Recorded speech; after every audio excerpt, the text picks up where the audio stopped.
You're listening to Ecosysteming, the podcast redefining economic development through the lens of equitable entrepreneurship, 2 decades in the making. Join NC Idea's Tom Rue as he engages with entrepreneurs and experts who are challenging the status quo and driving lasting change. Welcome, listeners, to NC Idea's Ecosysteming podcast. I am your host, Tom Rue, and today I am pleased to introduce my guest, Keith Luedeman. He is the founder of goodmortgage.com, but so much more. He is also very well known in our statewide ecosystem as an investor, a mentor, an advisor, a speaker, and last but certainly not least, one of my bosses, as he is a member of the board of directors of NC Idea. So, Keith, welcome, and thank you for joining me on the podcast. Tom, it's great to be here, and thank you for the kind words. So we'll try to have some fun over the next couple minutes and give your folks something fun to listen to. Before, more than fun, what I would say is the nutritional value. You know, one of the things that made me very excited for today's session is you are, all kidding aside, you are a very accomplished, what we refer to as an exited entrepreneur, and you're too humble to acknowledge this, so I'll say it for you. You know, it's people like you with the experience that you've had that is aspirational to so many people trying to have a similar success and similar impact that you've had, such that I'm so happy that the folks there in the Charlotte ecosystem somehow got you, maybe they twisted your arm to serve as the board chair of Innovate Charlotte. And actually, you really took one for the team because you were, prior to being the board chair, you were the former executive director and really helping Innovate Charlotte serve as, you know, the leader of the startup ecosystem there with company mentoring and networking and connections and events. You know, how in the heck did they do that? Yeah, that's a really good question, but I got to give a shout out to NC Idea because the reason I became the executive director is I was on the board when the organization was founded in the early 2010s, rolled off as I was selling my company. And then my first board meeting back, the current executive director said, "Hey, we got about 150 grand left in the bank. You guys don't want to pay me for the next year, so I'm going to resign." And he left, and the board members were sitting around going, "Well, what do we do?" And I'm going, "Well, I don't have a job. I don't need to be paid. So let's go have some fun." And that's where NC Idea comes in, is you guys came through with an ecosystem grant that gave us the runway and the survival. And now we've got Juan Garzon involved as executive director, and it's a public-private partnership with the city.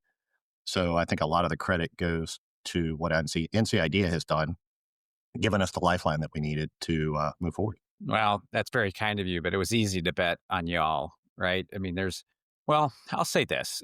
Charlotte is still, I'm 10 years into this, and I can still say this. Charlotte is a wonderful conundrum. So there's great stuff happening there, right? From an entrepreneurship standpoint. But I can't help but shake that it should still be punching higher above its weight, right? With just the brain trust that's there, people like yourself, the resources that are there.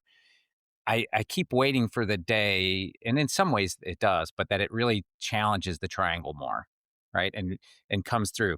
Now, we do see that in our own grant making, right? Charlotte's always, second in the distribution, and there have been cycles where it's actually led, in particular in our micro grant program.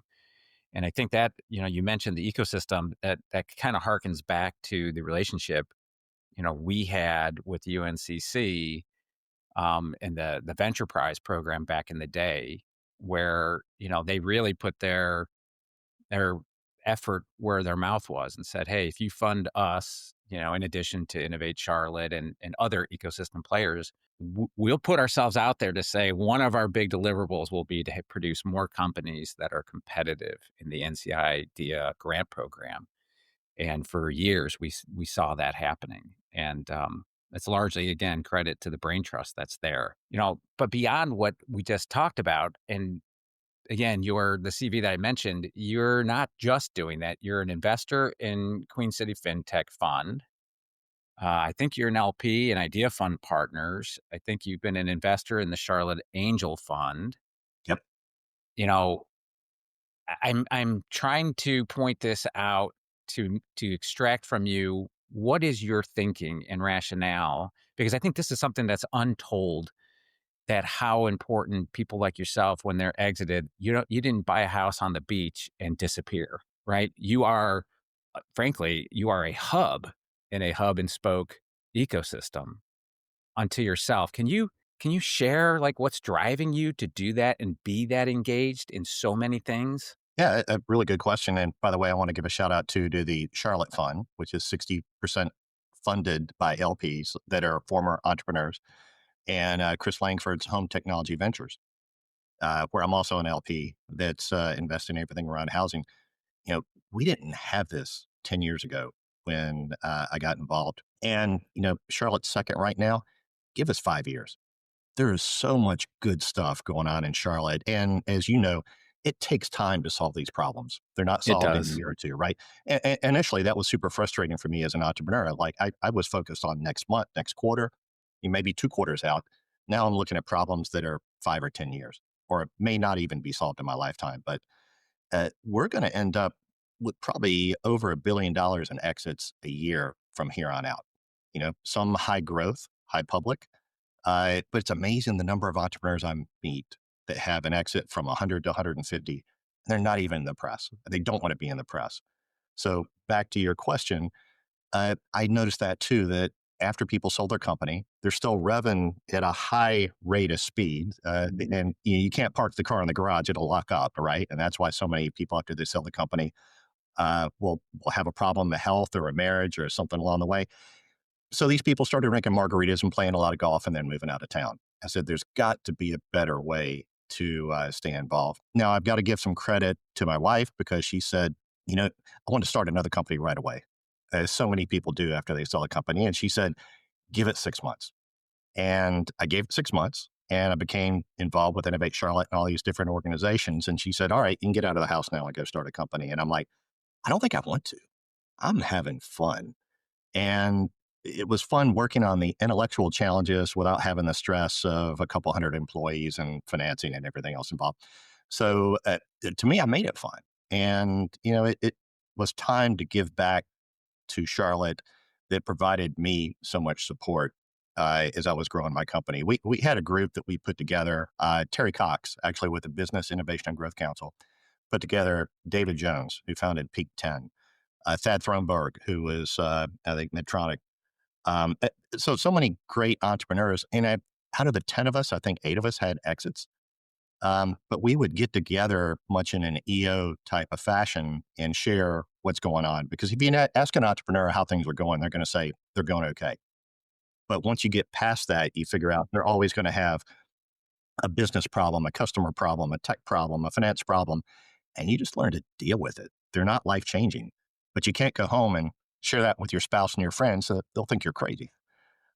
So there needed to be a community, and my passion, and we've got more projects in this direction of, once you're exited, how do we create these pathways to become more involved to help the next generation? Because that's when you look at Austin, when you look at Nashville, San Francisco, it's the entrepreneurs coming back for a second bite of the apple, either through investing or starting another company. And that's what we're trying to create in Charlotte. Yeah, and it's spot on. Yeah, and there's data to back that up. I mean, I've been in this space 20 years, which is hard to believe, but we see that there's data for days on the second, third iteration, and you're also better funded on the next one, and you're a little smarter, and your network's more robust. And I don't want to say it gets quote easier, but it does. It gets easier and a little more predictable, and it's just a virtuous cycle that starts feeding itself. And I think that's the flywheel effect. It's like a rubber band. When you stretch it, it becomes bigger, and it's easier to stretch it out to that size the next time. And you're exactly right. I see so many entrepreneurs start a company, grow it, and the next one gets to that level that much faster. Speaking of that and that acceleration, you, as I mentioned, you're on our board, and people. give us a lot of accolades, and it's always humbling and it's nice to hear. And I'm very quick to say, yeah, we've got a great team. I'm blessed by the team here.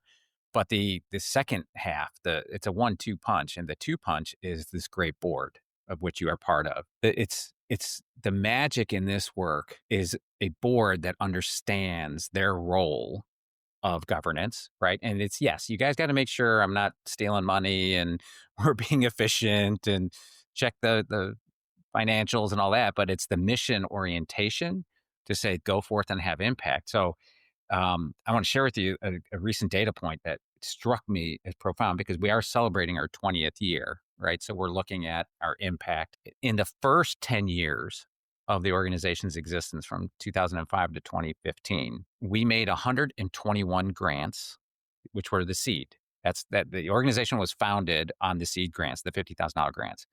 We made 121 grants, and they weren't all 50 grand back then. So the total was $4.7 million over 121 grants over 10 years. For the last 10 years, get this number, NCIDEA has issued 1,053 grants, deploying a total of over $22 million. Fantastic. As one of your predecessors, Peyton Anderson, who served as our board chair for a term as well, he used to tell me, money on the street, money on the street. I want to see money on the street, right? And so when you have, this culture and this team that's oriented around that, and those values are shared at the board level, and you're being encouraged over that, right? It's a big deal.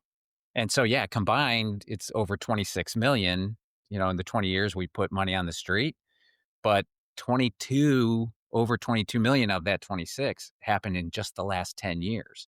So imagine if we can keep that clip for the next 10 years, right? But it doesn't happen without directors like you. Well, I mean, I would say we can keep that clip and maybe up it a little bit, right? I mean, I know you've got some great things in the hopper, but it's been, some board positions are a chore and some are a delight. So part of the credit goes to you and the team that you put together on the board.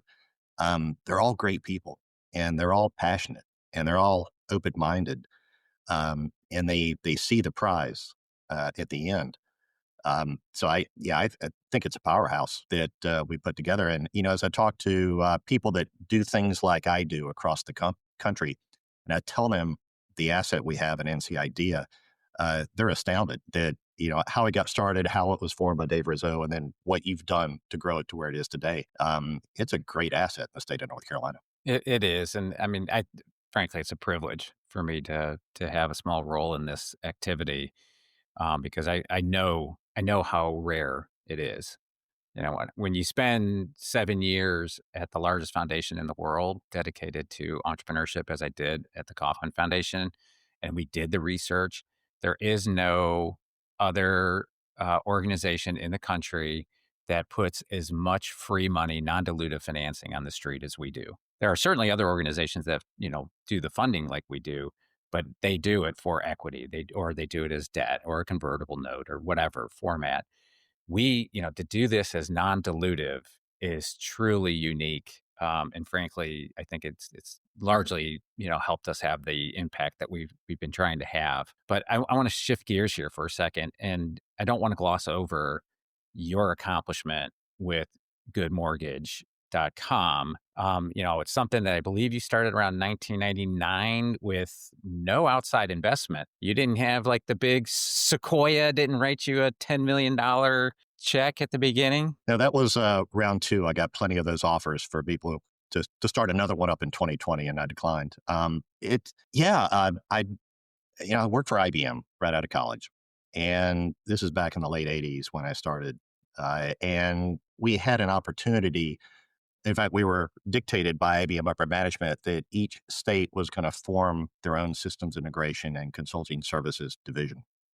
And I'm convinced they went down the roster in the branch. And the two youngest guys that had been there the least amount of time were picked to run this group because everybody else was making too much money still on hardware and software. So having that entrepreneurial bent, although I was naive, didn't know it at the time, having IBM on your business card means a lot. It does. we did some great projects like mobile data terminals and the highway patrol cars in South Carolina. And that enabled me to get promoted to Charlotte. My business partner got promoted to DC. And I had the entrepreneurial bug and then left IBM and went with a group of a lot of former IBMers starting up.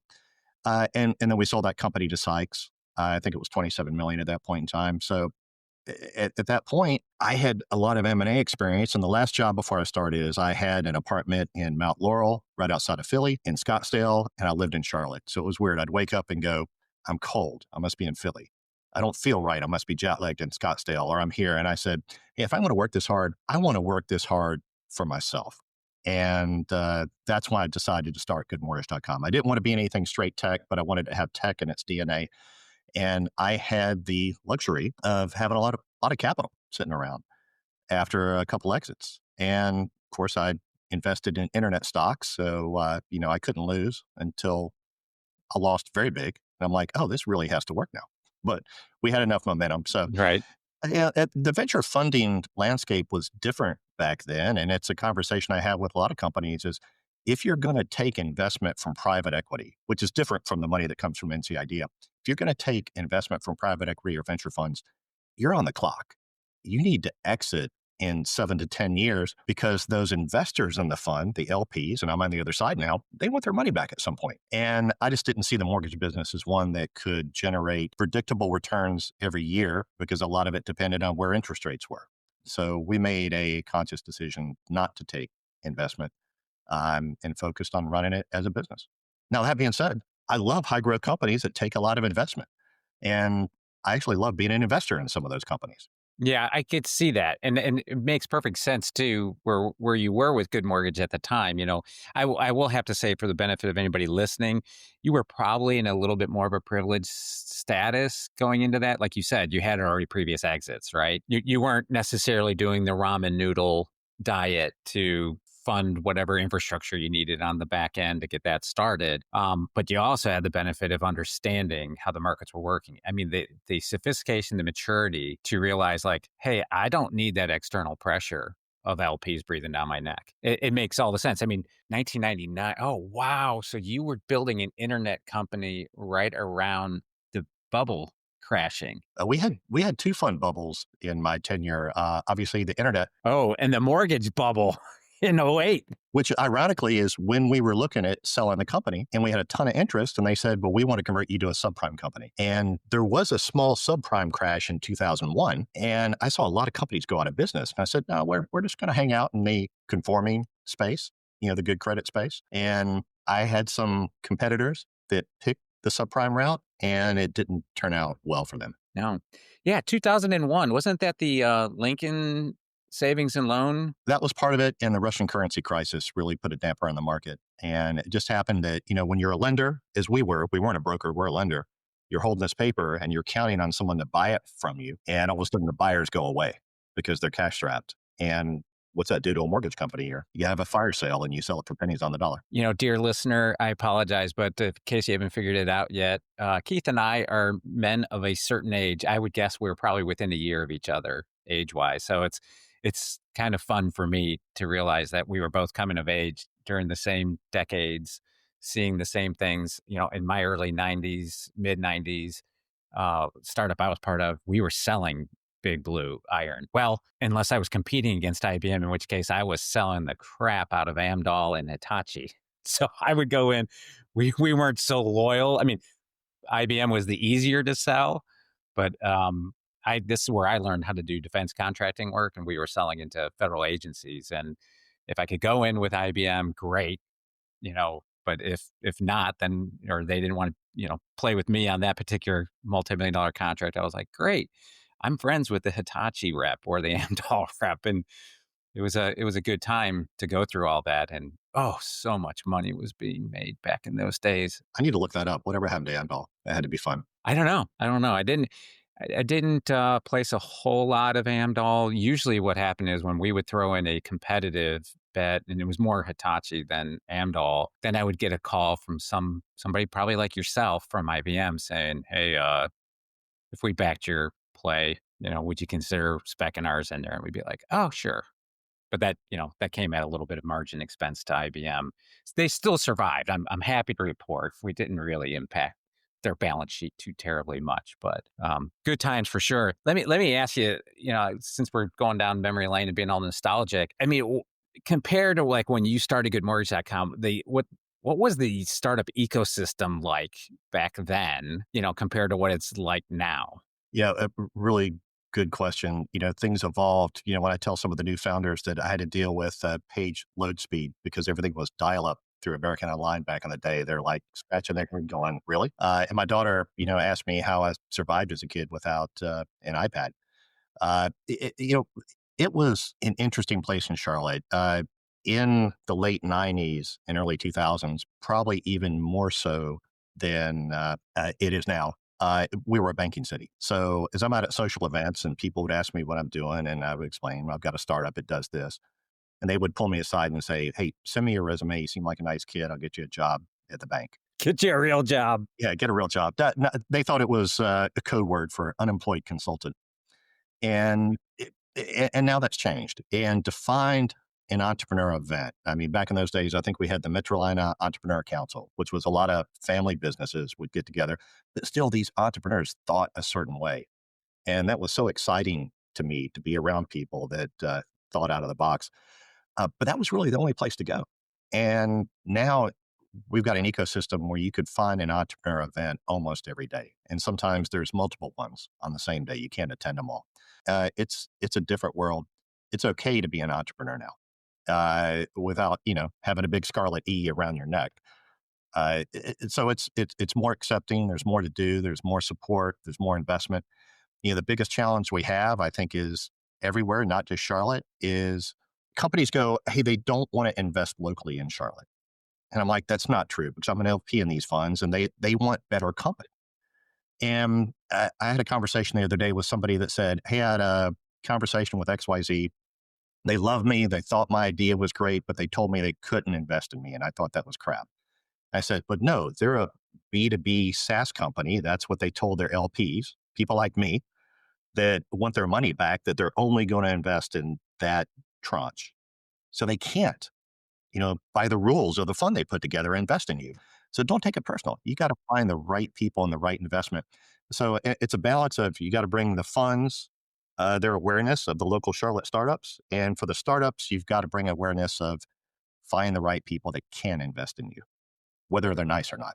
Yeah, that begs the question, like, to that entrepreneur, like, didn't you do your homework and know who you were pitching? If you weren't in their wheelhouse, why were you pitching them? And a mutual friend of ours, Greg Brown, who manages Charlotte Angel Fund, he was very helpful during his tenure on the board as well, because every once in a while, I'd get some blowback from the Charlotte ecosystem, like, oh, you favor the triangle or, other things. And we're like, of course not. As a matter of fact, you know, we invest so much in the Charlotte ecosystem as it is. And Greg would always come in and say, hey, stop whining. We just have to be better. We have to be more competitive. Like, let's elevate so that we're all in the best companies with the best ideas, regardless of where they are in the state, they will prevail. And I can say that, but people will take it with a 10-pound grain of salt because it'll be viewed as me being defensive. But when somebody from the ecosystem says, listen, we just have to get more competitive, I think it meant more. And I think it resonated better with everybody. No, it's very true. It's one of the things that you don't know what you don't know when you're a young startup founder. And then it's just not in their lexicon that you've got to fit the investment thesis. So the more of that education we can get out, and with UNCC, what they're doing, Innovate Charlotte with customer discovery workshops, pitch breakfast, we're doing all we can to get the word out with the investor side and the startup side. And on the investor side, we're trying to get more people to invest. A lot of money is made in Charlotte in real estate, but still, you need to have 10 to 15% of your assets in higher risk startup funds. So we're trying to make sure that we get our share because that's going to create jobs. They're going to use real estate and keep Charlotte growing. If only we could quantify that with some of the data from the state, but we can talk about that another time that we need to go. Yeah, I got it once. to show that over 50% of the new jobs in Charlotte are from startups. We're working on that. You were, I think you were helping me even before you joined the board on that quest, that data quest, because I've been searching for it too. And it's curious since I've been on this kind of vision quest for data. I think it's harder than it needs to be, just because of how it's divided at the state. So the Secretary of State's office has some of the data, the Commerce Department has some of the data, and the twain shall never meet. And it's, like I said, it's harder than it should be, but we're chipping away at it. The Secretary of State, in 2024 issued a really nice seminal report. They did a survey of nascent firms in the state. They had over 6,000 people respond.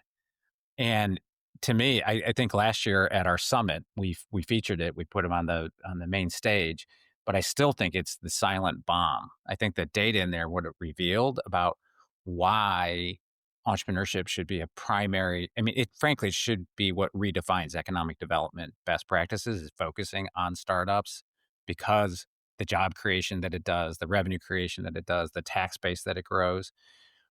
In that study, they saw that if we helped only 5% of startups get to what they self-identify as self-sufficient, which is only 50,000 in revenue. And Keith, come on, man, that's not a lot, right? But if we did, that would generate, just that 5% would generate 24,500 more jobs per year. And that would have an economic impact between 1.5 to $2 billion per year in the first year. Now, compare that when you read these big pressers, state of North Carolina gives $427 million in tax credits, invest $10 million in infrastructure to have somebody drop a data center, into a tier 1, tier 2 county. P.S. The jobs that are promised, they don't pay very well, spoiler alert, and they never make good on the, what's required under the JDIG program, or rarely, I should say. There have been some wins. I got to be fair about this. There have been some wins, but what I call the cost per jobs, right? Like, we're going to invest by deferring on revenue collection to the tune of millions of dollars for the promise of like 3,000 jobs, 4,000 jobs. Well, then what should we be willing to do for the promise of 25,000 jobs that, P.S., pay off in a year? I think part of it is economic development has just grown up in that world that lets, people read all these headlines of like, why are they giving $20 million to this company? They're not, they're just foregoing tax revenue. At the end of that 3-year period, they're going to start collecting the taxes, and you've got high paying jobs. And, it's great to recruit companies like Honeywell to Charlotte that would come there. Great. But there's just no visibility that, maybe it's hard dollars out of pocket, or maybe it's what NC IDEA is doing. Is there a way for tax abatement for startups to happen? Maybe we do it on a smaller scale. If you commit to invest $1 million over 3 years in your startup, we'll give you some tax abatement. Were you ever able to take advantage of the investment tax credit when that was still in place in any of your investment activities? No, I don't think I was that active back in that point in time. But I will tell you an interesting story. I can talk about the Charlotte Chamber because it's not really here anymore. It's become a different entity. I used to love the Charlotte Chamber. I volunteered for everything that they would do because they were supporting the ecosystem with the Blue Diamond Awards, Entrepreneur of the Year. So there was a focus on startups, and that changed during the financial crisis. And at that time, I was looking at buying a building for the company. And I'd never done that before. And it's 3 acres, 44,000 square feet in South End.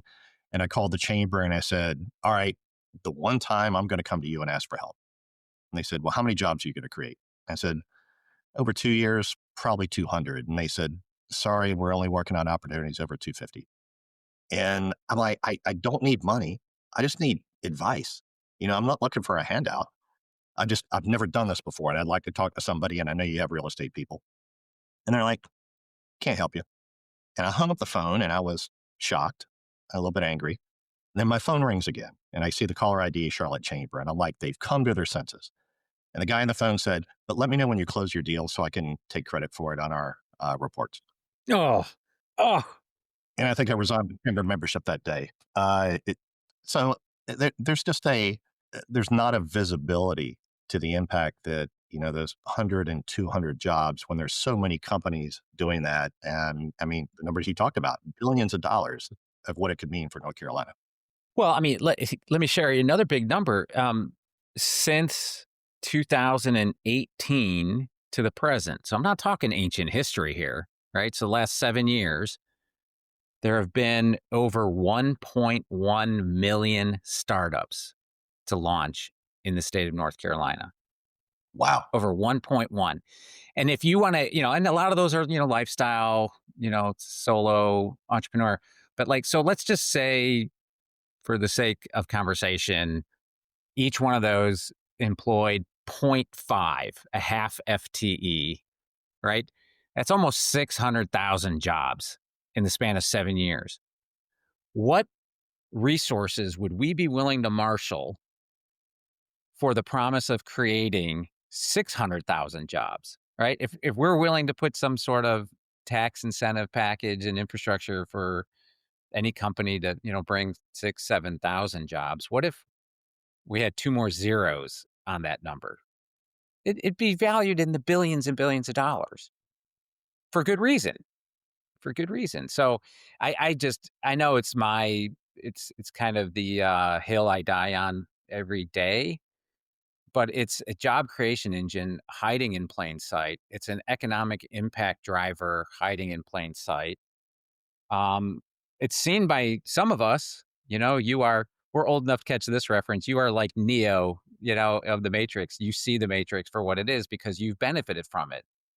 You mastered it.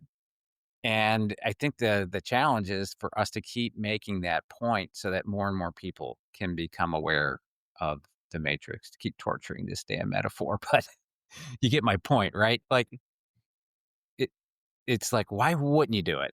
It's not just the jobs too, but it's the investment in, offices and equipment, computer equipment. I mean, the spending that companies throw out other than salaries. Now, let's talk about the AI boom too and job security. We're going to see the bigger companies they're less nimble because they're bigger. I think entrepreneurship will become more of a way of life over the next 5 to 10 years. I think with AI, or I know with AI, you can spin up a company faster than ever before. It's all going to be about critical thinking, smart people, and those people are going to create the jobs. So I think the longer we wait as a state, because NCID is already doing it, the longer we wait as a state to focus on those startups could put us behind, or could give us an opportunity to launch fun of other states. I couldn't agree more. That's to me, again, part of my anxiety, right? Like, why isn't that more obvious? And why are we willing to concede this competitive advantage? And I've got a curious theory, take it for what it's worth and with a big grain of salt, because I've done this work not only nationally, but globally. And when I've been in areas of the country or in other countries like Bangladesh and Guatemala, where I've done some ecosystem work, it seems a little bit easier to rally everybody because there's nothing, right? And the desperation just really focuses everybody narrowly. And this was counterintuitive for me for many years, but where we go into like ecosystems where there's more affluency and there's more resources and more assets. And, when you're in the state that's the best for doing business, or 3 of the last 4 years, right?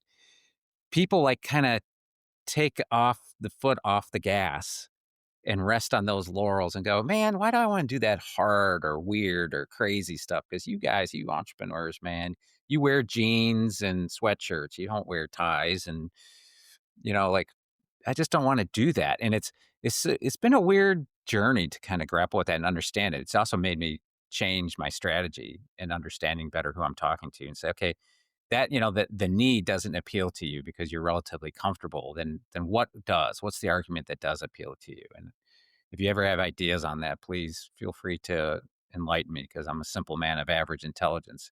My approach is more just brute force. I'm going to keep hammering you with the message, and hopefully it sinks in at some point. I got the notice from Christian that we got to land this plane. I could talk to you for hours, and again, I'm just so happy to have you in our network. So I'd like to wrap these up. Speaking of the network, and ask my guest, what would you speculate our overlap on LinkedIn is of contacts we have mutually in common.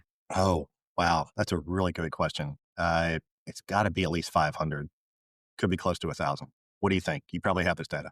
Well, you are the first to overshoot, and I love that. And that makes you a true entrepreneur, but it's 272 Fantastic. mutual connections. But it's an interesting one. And unlike a lot of my guests, it's, very heavily North Carolina centric.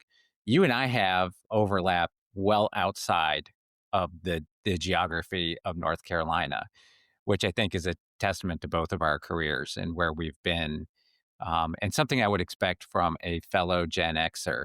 So I'm not surprised. I will just say again how privileged we are to have you on the board, how much I appreciate your counsel. I'll do a little foreshadowing right now that you are guiding us on something that could be very exciting to announce in the not too distant future. There will be a lot of people, I think, that will go, wow, when we do that. And frankly, you are leading that effort on the board to help us and advise us based upon your wild success.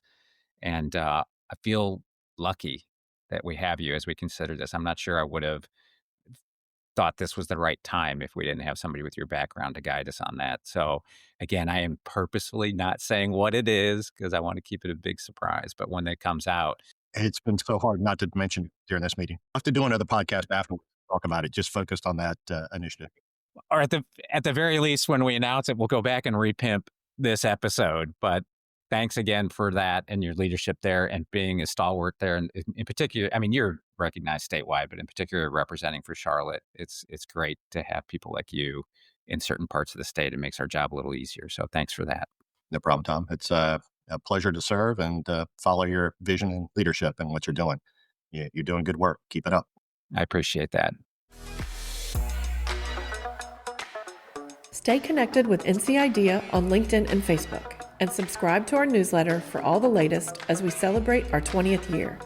Catch new episodes of Ecosysteming every other Tuesday. Thanks for tuning in and being a part of this thing of ours.